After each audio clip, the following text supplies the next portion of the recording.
Dramatic changes in economic policies in developed countries happen very rarely. What happened on April 2nd with President Trump's reciprocal tariff announcements was one such rare event.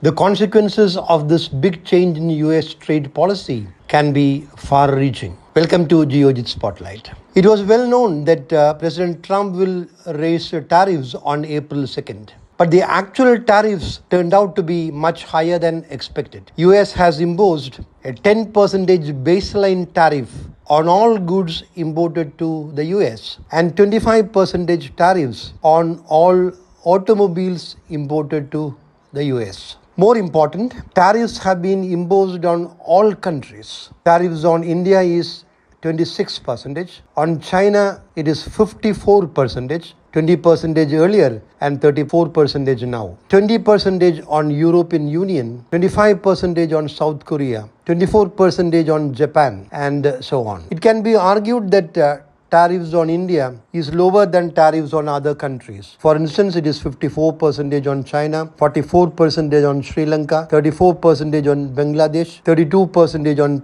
Taiwan, but only 26% on India. But this is poor consolation. The hard reality is that President Trump has triggered a trade war whose consequences will be negative and uncertain. European Union and China and others are likely to retaliate, intensifying the trade war. The biggest negative of this reciprocal tariffs is that it will negatively impact global trade and global economic growth. Global growth is estimated to decline by 1%. That is, 2025 global growth, estimated at 3.3% earlier, can decline to around 2.3%. A sharp decline. Declining global growth will impact all economies, including the US. For India, it would be difficult to achieve 6.5% GDP growth projected for financial year 26. India is a domestic consumption-driven economy. Therefore, the impact on growth will be lower. Even our GDP growth also,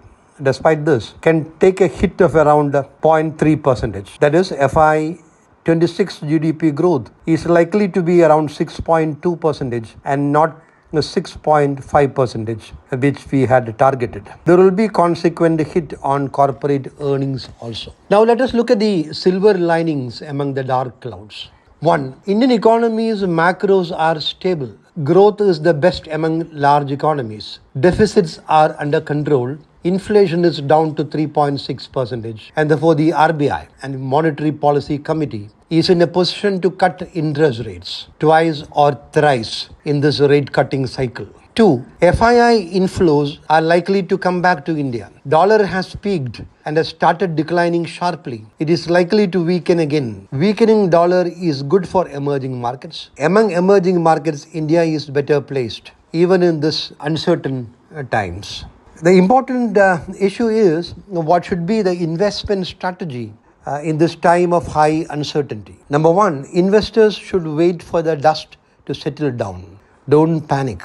2, stock market experience tells us that upturns in the market happen at the most unexpected times. So don't panic and exit from the market. It could be a costly mistake. 3, India is negotiating a BTA, bilateral trade agreement, with the US. Once this bilateral trade agreement is concluded successfully, tariffs for India can come down. So wait for these developments to rectify, to turn out to successfully.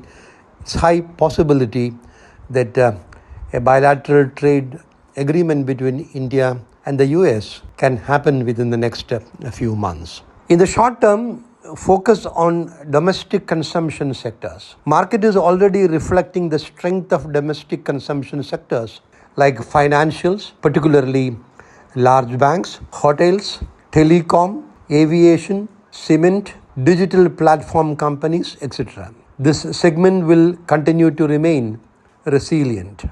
Experience from previous market corrections and crashes is that it is important to remain invested and continue with systematic investment plans. It is very important not to stop SIPs.